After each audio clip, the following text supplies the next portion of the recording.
Le site du débarquement est balisé. Une petite plage écartée de toute habitation à mi-chemin entre l'aéroport et le centre-ville. Les deux Zodiacs du bord débarquent les hommes en pleine nuit, à quelques dizaines de mètres de la route principale, où les attendent les véhicules, tout feu éteint. L'opération est mouvementée, il faut porter Bob Denard. On est arrivé ici, on n'a pas tiré un coup de feu pour prendre les canons. On a tiré quelques coups de feu pour prendre le président. Dans la matinée, seul Radio Comore résiste encore. Quelques heures de combat au cours desquelles un capitaine de l'armée comorienne sera blessé. La rumeur court déjà la ville, ce sont des Blancs qui ont emmené le président.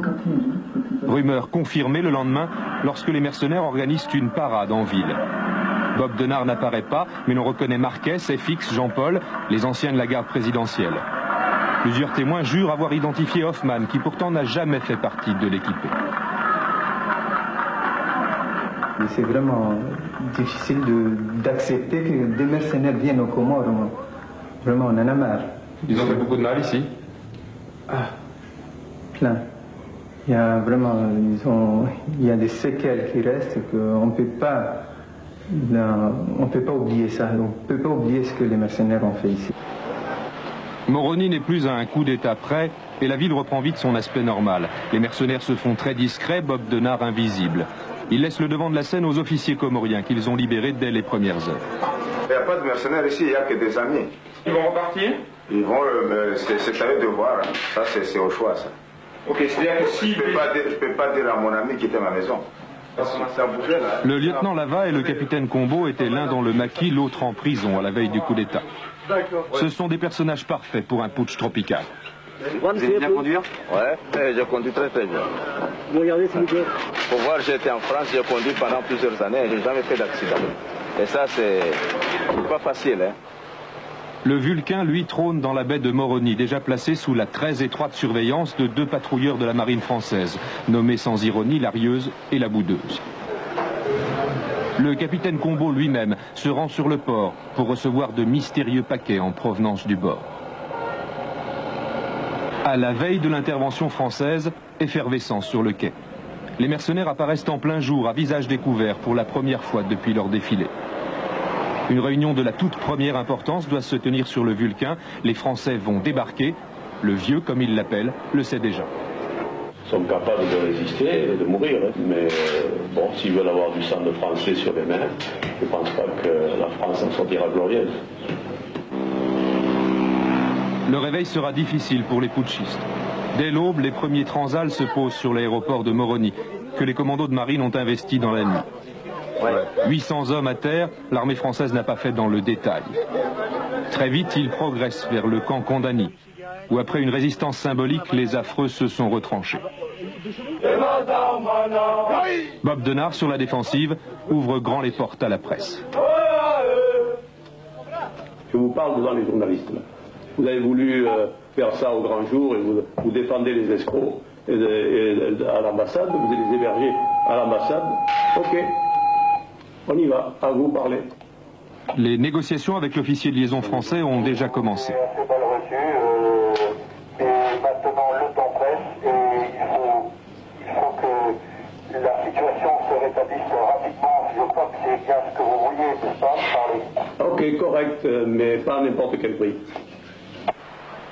À 17h, les mercenaires scrutent l'entrée du camp où les troupes françaises sont déjà parvenues. Le lieutenant Lava, fort d'une promesse d'amnistie, annonce à ses hommes qu'il est prêt à déposer les armes. Bob Denard revient à 18h. Il a remis le président Johar à l'ambassade de France. Ah. L'histoire se répète? Oui, souvent, ne se ressemble pas. Vous pouvez nous indiquer ce qui s'est passé dans l'après-midi? Oh, rien, des négociations. Ils sont conclus? C'est pas encore terminé. La seule arme qui semble lui rester, les médias. Bonsoir, monsieur le Patrick Lavant. La démarche accuse les 66 ans, le regard porte une nouvelle défaite. Bon, je suis un être humain, il faut quand même... Vous êtes profondément attaché à cette terre? Oui, je crois que j'y ai passé 20 ans de ma vie, plusieurs épisodes, quoi. Et puis j'ai des enfants qui sont comme rien. Vous allez pouvoir la quitter? Ah oui, ça, je crois qu'il n'y a pas, ça ne fait pas l'ombre de nous. Quand on joue, il faut être sportif, quoi. Il faut accepter de gagner ou de perdre. Nous avons perdu, voilà. On va payer les conséquences. Au petit matin, la cour du camp assiégé devient une agora, où mercenaires, journalistes et soldats comoriens devisent, avant le clap final qui tarde. Morin, le Saint-Cyrien, 32 ans, dont 3 au service du colonel, côtoie Saxe, le baroudeur flamand ou sud-africain, qui sait. Non, mais c'est bien fini la mission. La mission, nous on est venus ici pour libérer des gens. Ils sont libérés, il y a l'armistice pour tous les soldats. C'est bien, nous on a gagné. La fouine était partie pour assurer la sécurité d'une équipe de plongée et ne semble pas convaincu d'avoir gagné. Pierre, le Belge, recruté aux États-Unis, est le plus prolixe. On a fait un boulot militairement parfait, politiquement ça n'a pas suivi, on s'est fait lâcher, très simplement on a été lâché, l'amertume certainement, du dégoût, vraisemblablement du dégoût aussi, et des questions. À 13h30, Bob Denard se présente une dernière fois devant la presse. Bon, tout le monde est là. Voici les modalités de notre retrait. Tout le camp de Kandani doit être évacué pour pouvoir être inspecté par les forces françaises qui ont débarqué ici. Ensuite, nous devons nous regrouper par équipe de 10 afin de se présenter aux unités qui seront au portail de Kandani pour qu'on contrôle notre sécurité, que personne n'amène des armes avec lui. Et j'ai donné des consignes pour que tout se passe dans le respect et dans l'ordre de la tradition militaire dont nous avons été issus, ceux d'en face et nous ici. Je suis un homme très sentimental et émotif. Alors, s'il y a une larme ou un regret, mon Dieu, c'est bien naturel, c'est humain.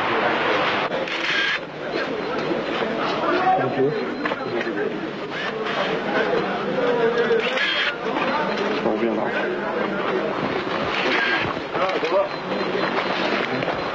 Tu dis pas ma gueule? Pardon? Tu dis pas ma gueule?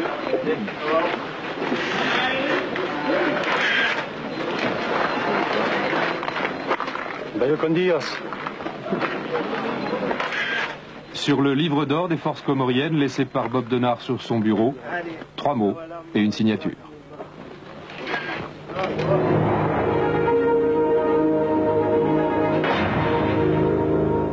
Voilà les coulisses de ce putsch, donc réalisé par Loïc Bérou avec Manuel Joachim. Je voulais vous dire que bien évidemment ces personnages ne sont pas des héros, ce sont des aventuriers, c'est ce qui fait leur charme, qu'il reste des mystères car on ne sait pas jusqu'à quel point les autorités françaises ont pu donner leur feu vert à Bob Denard pour se débarrasser du président Johar fortement contesté aux Comores. Ce président, lui, reste à la Réunion, il n'est toujours pas rentré aux Comores et bien évidemment les autorités françaises nient toute participation à cette affaire sauf l'intervention de la dernière minute, en tout cas ce soir encore, une semaine après les faits, eh bien il y a le silence absolu des deux côtés, côté autorité et côté des proches de Bob Denard. Il y avait un certain nombre d'hommes comme Dominique Hoffmann, qu'on va vous présenter, qui avait depuis 1989, Dominique était aux Comores pendant 10 ans avec Bob Denard. Et s'il n'est pas reparti cette fois-ci, c'est parce qu'en 89, il a l'impression que ce qui avait été promis aux mercenaires ne leur a pas été donné. Du coup, entre-temps, il a, comment dirais-je, commencé une tout à fait autre carrière, notamment auprès d'Yves Régnier, comme comédien, et puis il est passé brutalement, comme ça, j'allais dire, du monde de Bob Denard à celui de Claude Berry. C'est un sujet de Catherine Gentil et Thierry Froissart.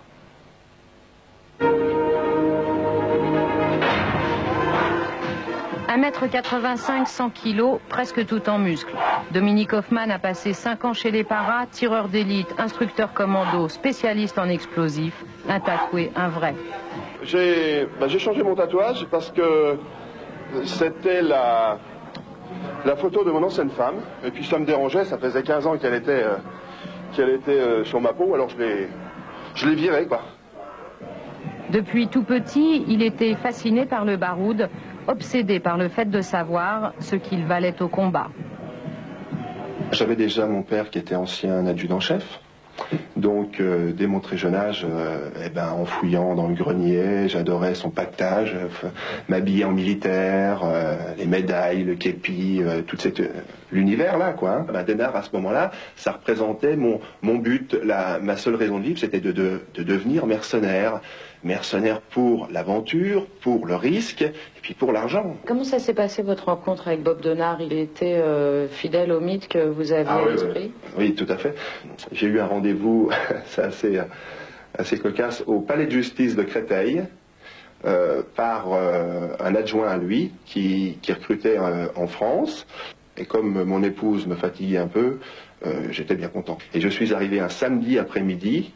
Et là, de suite, on m'a mis une tenue cam, on m'a donné un revolver, enfin plutôt un pistolet, une kalachnikov, enfin le pactage normal. Et quand vous avez 22 ans et que vous vous retrouvez en Afrique, à côté du mythe, en tenue cam, là c'est bandant, là, quoi.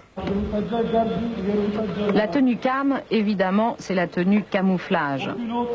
Et c'est dans la garde présidentielle comorienne, aux côtés de Bob Denard, que Dominique Hoffman va passer 10 ans de sa vie. Il assurera notamment la protection des personnalités de passage. Une décennie sans l'ombre d'un doute, sans l'ombre d'une question, avec un seul regret. Moi j'étais pour qu'on magouille, je suis le mercenaire à 100%, ça m'embêtait, mais Bob Denard est droit. Alors ça me gênait un peu, quoi. Moi j'étais plutôt le mercenaire voyou, quoi. Hein. S'il fallait un jour attaquer une bijouterie ou une banque, oui, en premier, je me la ferais, mais on ne peut pas avec Denard, réellement, c'est vrai. Hoffman a toujours la même admiration pour Denard. Il a passé ses derniers jours devant sa télévision. Denard, vous le voyez, est fouillé avant de se rendre définitivement. Voilà, se rendre, c'est une image de perdant, mais perdant, bon, il est obligé, il a joué, il a perdu, et il a bien fait en fin de compte de se rendre, mais ça fait mal, quoi, de voir son ancien patron comme ça, fait chier, quoi. J'aurais préféré qu'il sorte comme en 89 avec le fanion et puis dire merde à tout le monde, pas avec des gendarmes. Voilà, ça c'est dur, quoi, une image dure. Mais il va se refaire, j'espère. Voilà. Dominique Hoffman, lui, veut refaire sa vie.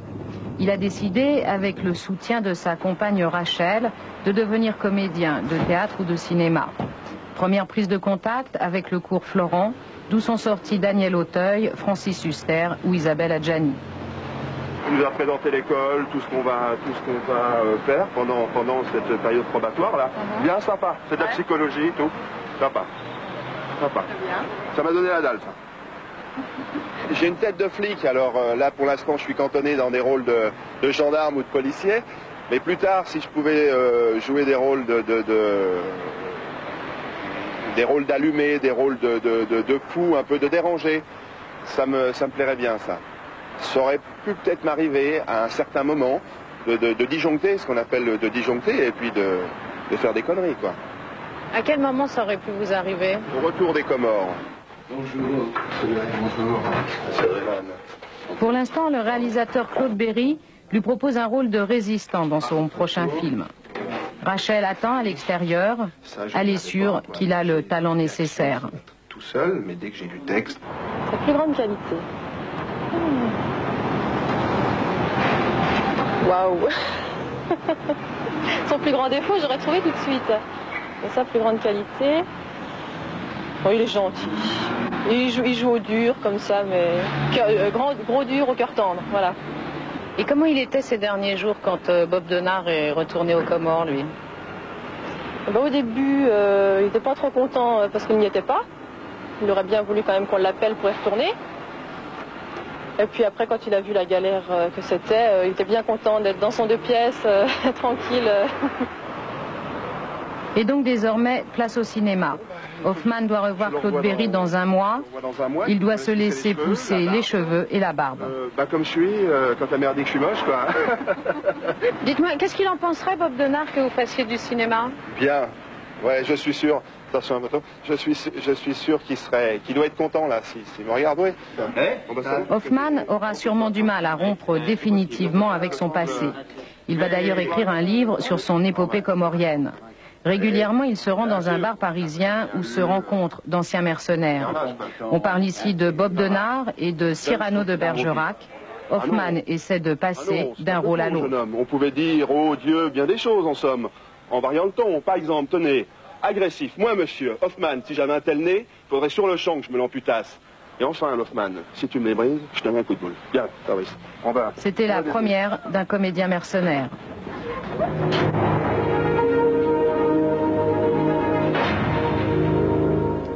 Il est sympa, mais il est plus crédible dans le coup de boule que dans Cyrano de Bergerac. Venons donc maintenant au prochain rendez-vous. Vous savez que vous avez rendez-vous demain, puisque c'est la fin de ce magazine, avec le journal de Jean-Pierre Pernaut. À 20h, vous retrouvez évidemment toute la rédaction de TF1 avec Patrick Poivre d'Arvor. La semaine prochaine, Anne Sinclair, avec un programme diversifié, puisque vous aurez à gauche Lionel Jospin et à côté de Lionel Jospin, Claudia Schiffer. Le temps de remercier toute l'équipe qui m'a aidé à préparer cette émission, avec Philippe Lallemand, le réalisateur, Francis Marniou et toute son équipe.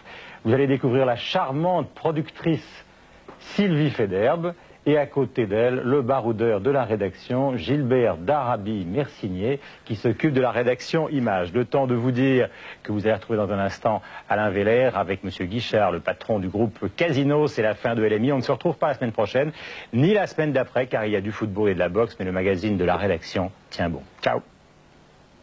On l'appelle le Bastion 14. Ils vont y passer le week-end en attendant d'être présentés à un juge d'instruction. Ils étaient arrivés cette nuit de Djibouti par avion militaire. On se quitte physiquement, mais pas dans le cœur. Allez, camarades. Merci. Vous les avez vus sous toutes les coutures, ces 32 aventuriers présumés mercenaires qui ont prêté main forte à Bob Denard pour un coup d'État aux Comores. Vous aviez même découvert qu'il y avait 2 femmes parmi eux. Le 5 octobre, il s'était rendu à l'armée française pendant que le président comorien trouvait refuge à La Réunion. Le parquet de Paris les retient aujourd'hui pour procéder à une enquête préliminaire. D'abord pour présomption de crime. Leur coup de force avait fait 4 morts et 9 blessés. Ensuite, pour séquestration de personnes par bande armée pendant plus de 7 jours, ils avaient pris le président comorien en otage. Leur chef, Bob Denard, a déjà été écroué à Paris le 7 octobre pour avoir quitté la France sans prévenir le juge qui l'avait placé sous contrôle judiciaire depuis sa précédente aventure aux Comores. La justice française devra donc déterminer s'il y a lieu de poursuivre ou non ces 32 compagnons contre lesquels les Comores ont renoncé à toute poursuite en les